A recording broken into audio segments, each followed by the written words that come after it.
All right, guys, on today's episode of the Locked On Knicks podcast, I'm going to tell you why Game 3 was revelatory for the Knicks and how they might have found what their ceiling looks like as a group.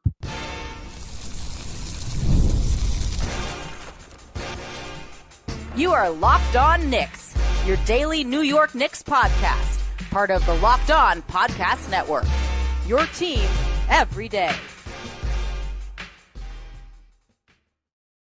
Hey, what's up, guys? You are Locked On Knicks, your daily New York Knicks podcast. I'm Gavin Schall, your favorite play-by-play broadcaster's favorite play-by-play broadcaster. Of course, your Saturday co-host of the Locked On NBA podcast. So you want to hear everything that goes down in the association tonight, be sure to tune in to that. Again, wanted to remind you one more time, you are watching Locked On Knicks, giving you the most detailed insight on your favorite team, at least 5 days a week. Recently, it's been more like 8 times a week at least. And be sure to join thousands of other Knicks fans in subscribing on both YouTube and your favorite podcast platform for the best insight on your favorite team every single day. On today's show, we talked through Game 3. If you missed our initial episode, that is up everywhere podcasts can be found. But I wanted to go a little deeper because I thought it warranted a little more exploration. Right? Obviously, it was an incredibly encouraging win. I think just in terms of the process, right? Like getting Cat back involved, getting the 3-point volume up, Jalen spraying the basketball around. But I also look back on this game with a day or two to sit on it. And I think, all right, isn't this proof of concept of when the Knicks made the move for Mikal Bridges, when the Knicks made the move for Karl-Anthony Towns, and it is as little as a game ago, I think a lot of us, myself included, were questioning like, man, I really miss last year's group. Would love to see this team with Julius, with Dante. You see them playing well for the Timberwolves. You see what Isaiah Hartenstein is doing for the Thunder. And you can't help but wonder, like, man, if that team just had a little bit of a longer runway, what would it have looked like? And I still wonder that a little bit, because I do think that group was special just from a cohesiveness perspective, a character perspective, and it felt like there was an insulation there with how exceptionally good the defense was right after the Anunoby trade when they were still fully healthy. You just had this feeling they would go into games against great teams, and you felt like the Knicks were going to kick their ass. I'm technically not supposed to say that, but I'm going to get away with one here on this podcast. You had that feeling, right? And that is not totally present with this year's group. Or at least it hasn't been up to this point. And I don't want to say I totally got there on Thursday night, because despite everything the Knicks did well in that game, it was still ultimately obviously a 2-point game. And technically, because of some chicanery, came down to the final possession. And yet it did feel like something was figured out. And it reminded me, and if you are not a Knicks fan and you are watching this, or you are a Knicks fan and watching this and you're tired of hearing me reference it, of that first Thunder game. And some people could rightfully say, I think it's a little ridiculous to reference a game from months ago where the Knicks played well for 2.5 quarters and ultimately lost the game. It's a little ridiculous to bring that up as the high watermark for a group you think has a championship ceiling. My only counters to that would be that Oklahoma City was a historically great regular season team. And I thought what was special about that first half and that third quarter, really everything until the fourth quarter, was that I don't think Oklahoma City played abysmally. I thought it was both teams playing well, and the Knicks showing that, like, if everything is clicking right for this group, they could be competitive with a team like the Thunder. They could be competitive with a team like the Celtics. Does that mean they're going to beat them in a 7-game series? Maybe not. I would even go as far as to say probably not. But I do think, given that, like, the Knicks are going to make additions this offseason, that there still are ways for this front office to improve on the margins. Maybe there's a world where Tom Thibodeau isn't the coach, and you optimize in a lot of different ways. But just with what this team is going to be with Tibbs, with the current roster, I think last game was indicative of a ceiling there. And it really, to me, it comes down to the defense more than anything else, right? And the idea that, like, what we saw in the regular season from 3 guys in particular, Mikal Bridges, Karl-Anthony Towns, and Josh Hart, was not necessarily who those guys were always going to be on the defensive end of the floor. And I referenced this even coming into the series with Mikal in particular, that like I thought there was, as disappointing as his regular season was, and as disappointing, I don't know how many of you saw it, but our guys over at Hot Hand Theory, I think XJ in particular was tweeting this out. The idea that you got him to be a special screen navigator, arguably one of the 5 to 10 best in basketball, and he was the worst in the regular season, right? That didn't really sit right with me. And that was indicative of the idea, like maybe he's fallen off physically somewhat from his time in Phoenix. And maybe, just maybe, it's not good that he actually plays every single game. And that is hurting his legs a little bit. That point aside, I just didn't see a world where he had declined so substantially on the defensive end that he went from being second in the NBA Defensive Player of the Year to, as a 28-year-old, presumably pretty close to his athletic prime, suddenly a negative one. And I think in the playoffs, we've seen what I expected more so from Mikal Bridges, which is someone who, getting to play with OG Anunoby, freed up from the responsibility of guarding the best wing on the other team every single night, was going to be an exceptional defensive playmaker. And look, we got that in this game from Mikal, right? 3 steals, 2 blocks in this one, but that's been a theme, right? Also had 2 blocks in game 1, had 3 steals in game 2. Like he has been an event creator on the defensive end. I think that substantially changes the ceiling of this team and their defense. I think a big part of the reason he's had success on defense is because Karl-Anthony Towns has been really good in back of him, right? And you've seen Cat, I think in particular, when it's Mikal on Cade Cunningham. We had this run late in the second quarter where Mikal, with OG and a little bit of foul trouble, got the majority of that matchup.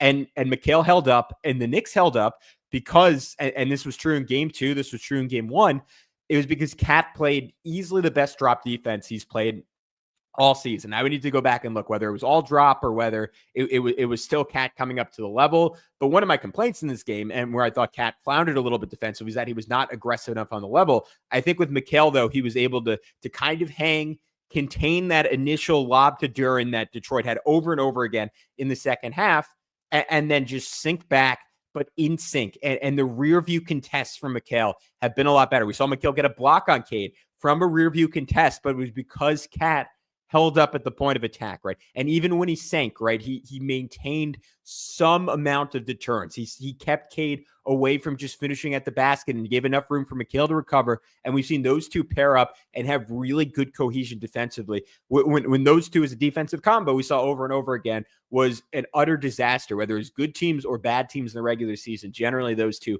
failed when they were trying to do something right together on the defensive end of the floor. I think that all of this was epitomized in that 23-6 run where you saw all 5 guys. And like, look, I don't want to underestimate Josh Hart's role in this, right? Like he's been much better fighting through screens. He has held up really well against Cade. The KFS guys pointed this out, but Detroit is not really seeking out the switch with Hart. Like, they are more so actually seeking out Mikal than Hart, because they know Hart, just from like a physical, like stoutness perspective, can hold up against Cade. And honestly, maybe it's too much, given that he quote unquote has to play 40 minutes a game. But I wouldn't mind if you wanted to give OG a little bit of a break. And I think it would be a really good idea to get OG a break, because we see him exhausted at the end of some of these games.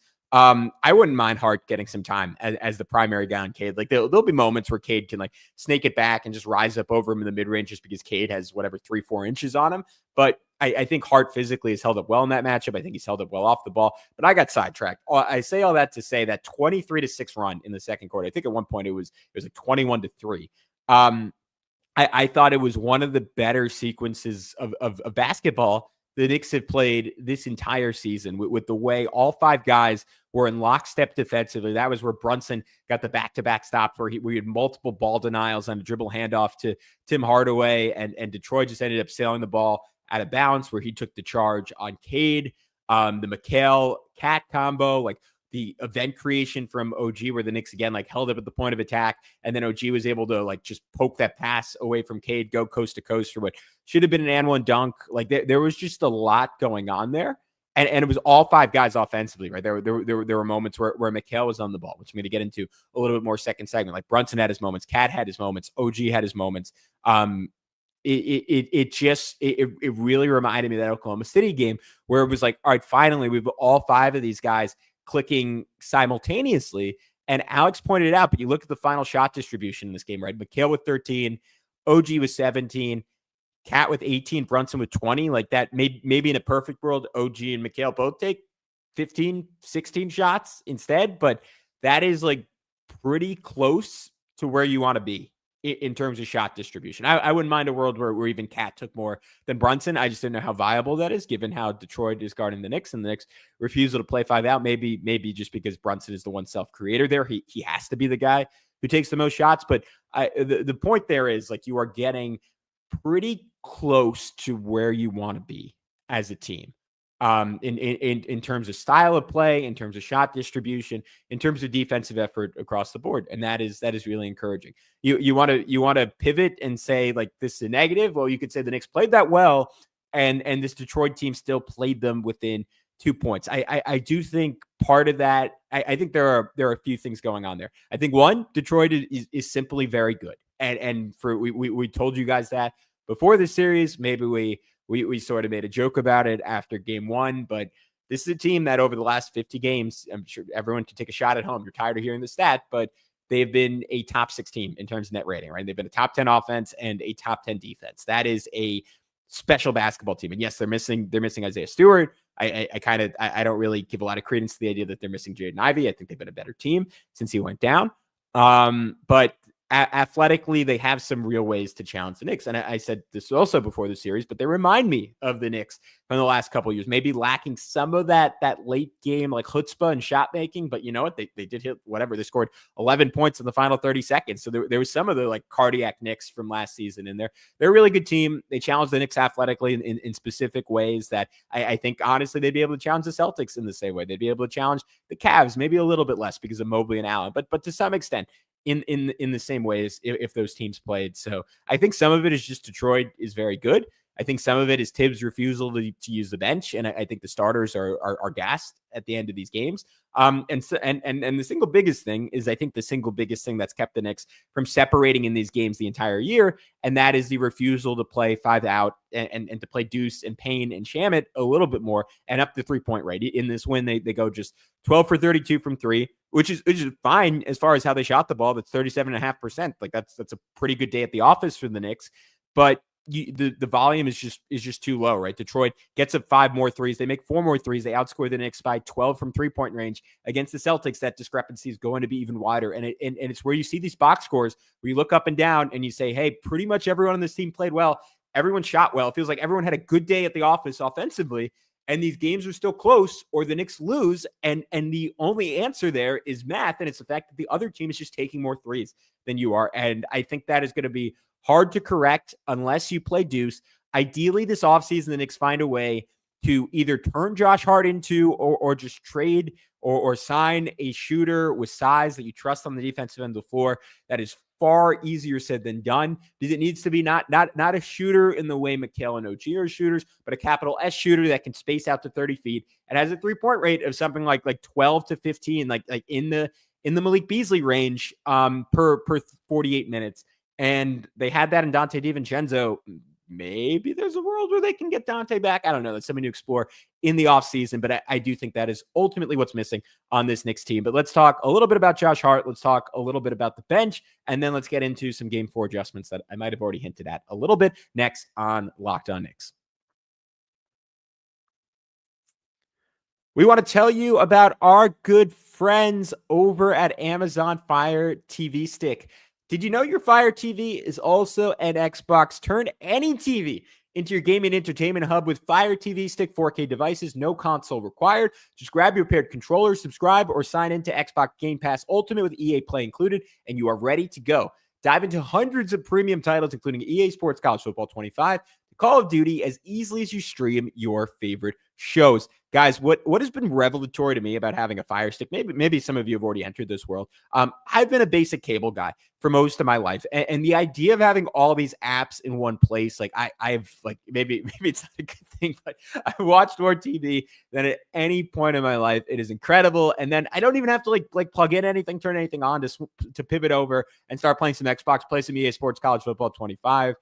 So happy that game is back. It is just incredibly cool. I've never had more fun with my TV. So head to Amazon.com/Fire TV Locked On to get started. Xbox Game Pass Ultimate subscription and compatibility controller required. Available on select devices, including Fire TV Stick 4K 2nd Gen, Fire TV Stick 4K Max 1st and 2nd Gen, and Fire TV Stick Cube 3rd Gen. It is incredibly fun.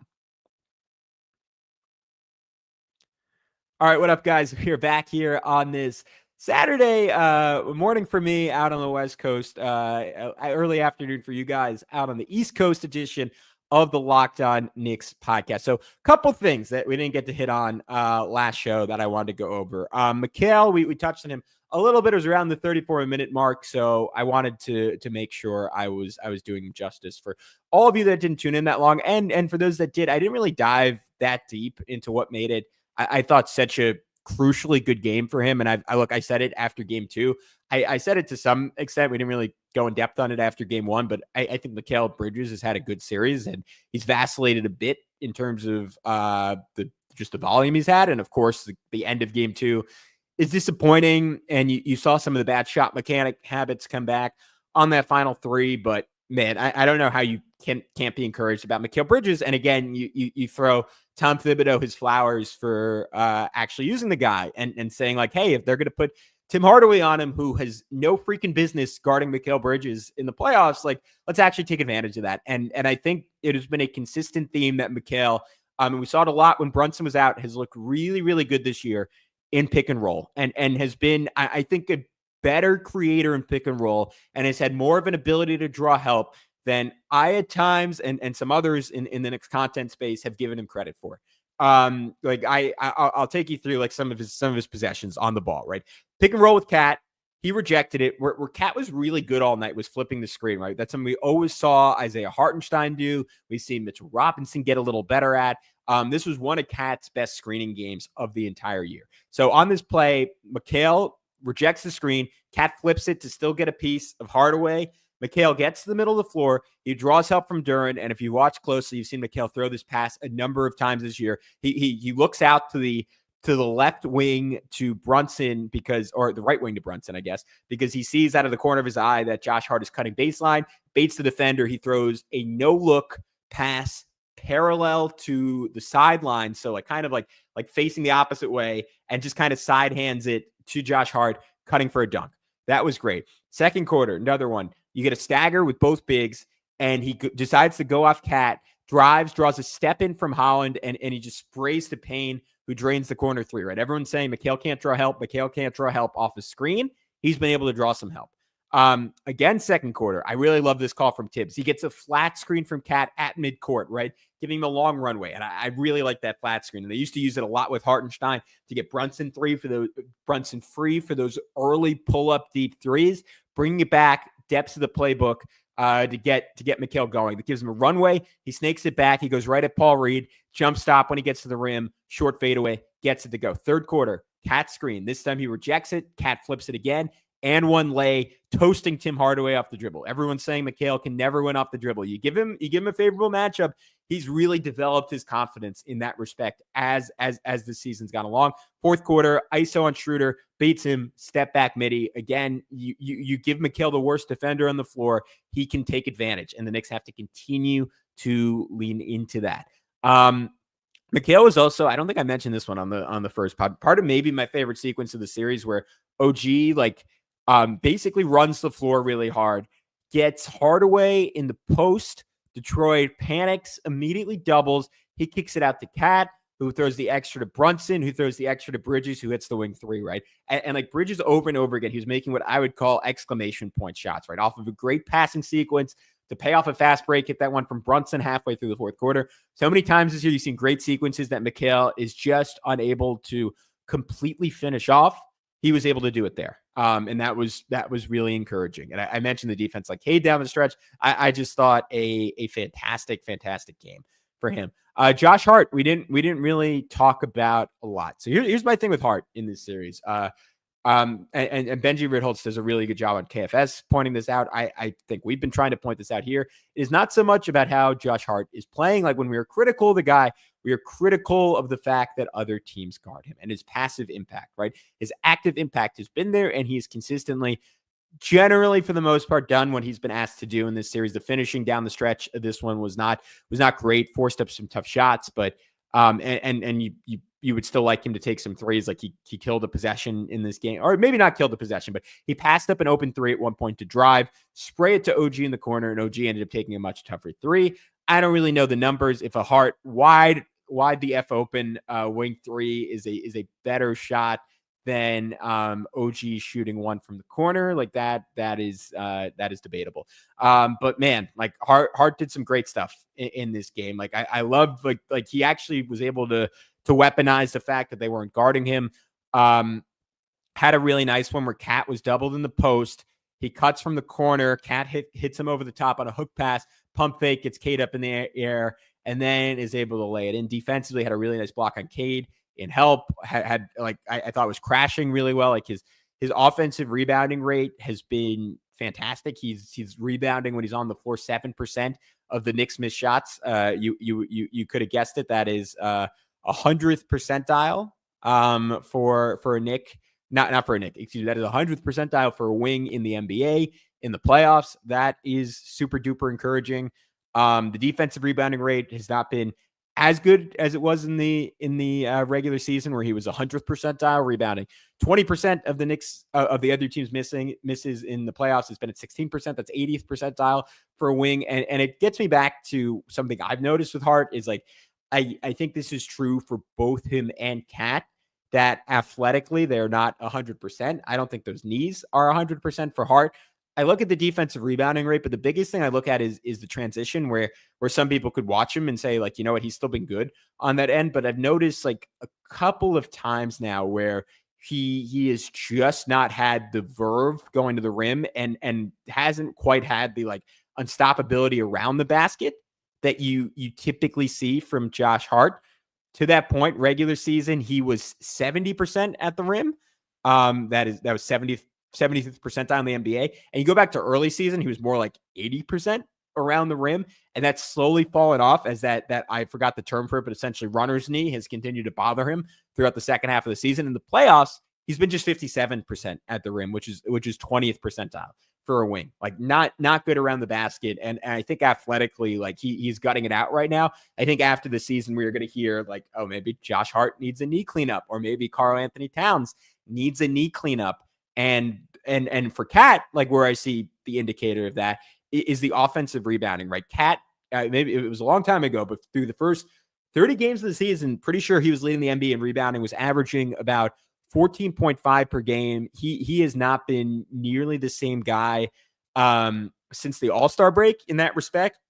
And then even in the playoffs, he's not really been the same guy. Like regular season, 28% of defensive rebounding rate, 96th percentile. In the playoffs, 24%, 83rd percentile. Offensive rebounding wise, he was decent in the regular season, right? 9%, 62nd percentile. He's gotten 0 offensive rebounds through 3 games in this series. So that is something to watch going forward. I don't think either of those guys are totally right as far as their knees, as far as their athleticism. Again, doesn't really mean that Hart didn't make good big plays. Like had one where we picked off a pass that was intended for Tobias Harris that drew his 4th foul. He got the buzzer beater at the 3rd quarter in a game the Knicks ultimately won by 2. That was obviously a huge shot. But again, like just the finishing, the hesitancy in transition, like he blew a 2-on-1 that him and Mikal had because he didn't just go right to the rim, which is typically what you'd see him do in that situation. Hopefully that gets better. I don't really think it's going to, because I think, again, it is the product of an injury. All right, we are going to finish this one up with some adjustments heading into game 3 and some final thoughts on Mitchell Robinson and the bench. So stay tuned for that in just a sec here on Locked On Knicks.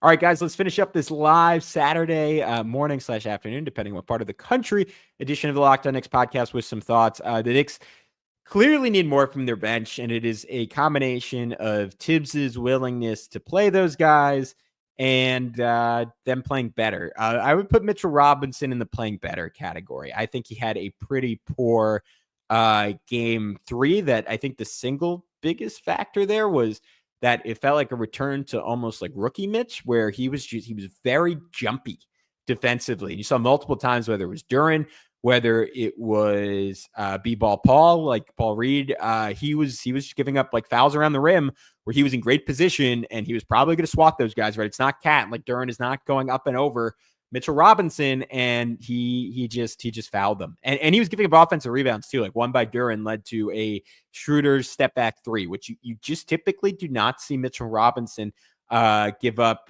a lot of second chance rebounds.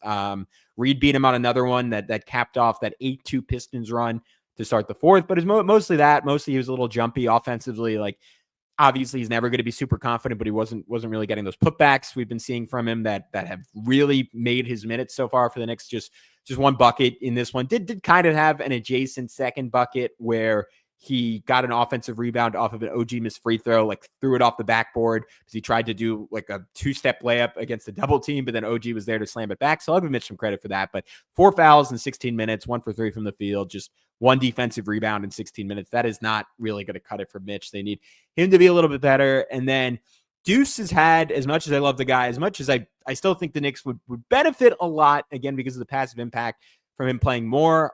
Offensively, he's not had a good series, right? He is shooting a total of, I'm doing some fast math here, 4 for 14 from the field. He is, 2 for 6. He is 3 for 8 from 3 so far. That's fine. That's not bad. Did hit that one really nice 3 off that blob play, the baseline out of bounds, where he like ran as if he was gonna like scoot up to the top of the key.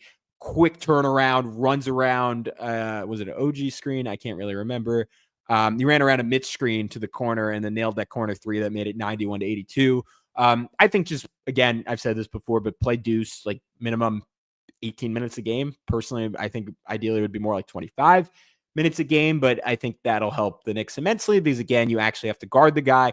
And anyone who watched the Knicks offense at the end of the third quarter, right, where it was Hart and Mitch, like those minutes should not happen. It should be Deuce in that spot. And if Deuce is already on the floor, like go 3 guard with Shamet, or, just put Mikal Bridges. Like I would play Mikal. Like if you are ever going to have minutes with both Brunson and Cat off the floor, and honestly, just in general, most of the non-Cat minutes, I think you need the shooting that Mikal brings versus Josh Hart. Like he just, like if Mitchell Robinson is on the floor, again, it shouldn't be Hart, but in particular, I think it should be Mikal, just because he's a little bit more of a pick and roll creator than an OG Anunoby is. He can give you some of that juice to supplement Brunson because, man, the last, whatever, it was 4 minutes of the third quarter, the Knicks kind of held their own. They kind of held up, but it was ugly, like into the fourth quarter where the Pistons had that 8-2 run, right? Like it was just not what you want.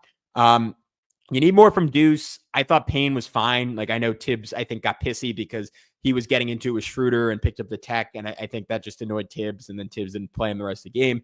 Campaign's been good. He's honestly like held up decently enough defensively, hit another 3 in this game. Like had like, it is nice to have his personality out there where Schroeder was like clowning the Knicks in the second quarter. And that's the other thing I should mention with Deuce. Like obviously he's nominally out there to be your POA guy.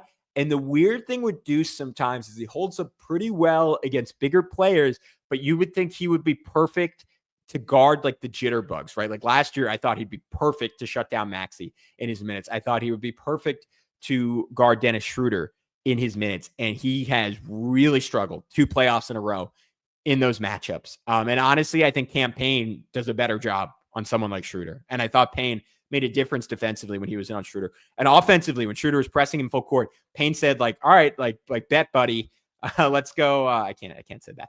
But basically, like Schroeder's pressing him and Payne beats him down the court for a layup. And I think those moments are important for the Knicks. All right, real quick, rapid fire, because I wanted to keep this to a half hour. Some adjustments going into game 4. Trust the bench, trust Cam, play the more minutes. I mentioned it. Play Mikal with the bench. I would run just more pick and roll every single kind. Run more with Mikal as the ball handler. run more with Cat as the ball handler, run more where Brunson obviously the ball handler, run more with OG screening for those guys, run more with Mikal screening for those guys. Like pick and roll is going to work against this Pistons team. It's going to work especially well if you play Josh Hart a little bit less and you have 5 shooters out there, but I digress. That is probably not going to happen. Again, this is a point that Benji, give him a lot of credit. He's made this over and over again. Tobias Harris switching onto Brunson or Cat should not be a fear point for the Knicks. He is food for either of those guys. I mean, last year they were actively seeking him out when he was on the Sixers, and Brunson did it early in the fourth quarter. This one has cooked him pretty much every time they've made that switch. Keep leaning into it. He has no chance in the world. You are letting them off the hook by not running that a lot. Jalen Brunson in these playoffs, 1.04 points per possession in pick and roll. That is the equivalent, obviously, of shooting over 50%, right around 52% from the field. I guess not counting threes, so a little bit less in terms of like true EFG. But given the reduced offensive efficiency that comes in the playoffs anyways, I think that is a really effective play. He is 6th amongst high volume pick and roll ball handlers in terms of efficiency with that points per possession in the playoffs. I would keep leaning into that. I mentioned playing Mikal with the bench. I mentioned it last show, but Cat has to keep the hands high, has to stay engaged in the pick and roll. I know he's tired. I know he's playing his butt off. I have some sympathy for him, but that is where the reason you get those Duran dunks or he's just strolling down the lane is because Cat's hands are not high enough and he's not denying that pass. Cade is still sometimes capable of throwing it over the top, which is why when that really gets going for Detroit, I think it is a good time to go double big. That neuters that, or to take OG off of Cade and put either Mikal or Hart on Cade, because then you have OG as a backline rim protector and he can rotate over and screw with Duran. And Duran is not, he's a good short roll passer in terms of lobs. He's not really good from what I've seen kicking out the shooter. So that is an area you could get at Detroit. In general, I want to buy OG a few more minutes and play him with the bench, or get him a couple more minutes on the bench because he looks exhausted at the end of these games. And hopefully the Knicks finally get a great shooting Jalen Brunson game. He's just 29% from 3, taking 8 a game in this series. I think he's still finding his legs. If he's a game where he goes like 5 for 11, that would 6 for 13. That would change things for the Knicks in a big way. It's a lot to ask with how much work he's doing, but would be great if he could get off the ball a little bit, get some easy threes. And ideally don't play Josh Hart 30 minutes a game. All right, guys, that is it for this one. We will talk to you after game 4. After game 4, I'm really excited for it. Again, I think it's possible the Knicks lose. Like Detroit is going to be desperate. I think Detroit, one way or another, wins one more game in this series. They are really good. They are really tough. It is going to be a absolutely hostile environment. The Knicks would show me a lot if they could come out and win this game. Let's hope they do it. But either way, we'll have you covered after. Until then, enjoy your weekend. We'll talk to you soon on Locked On Knicks.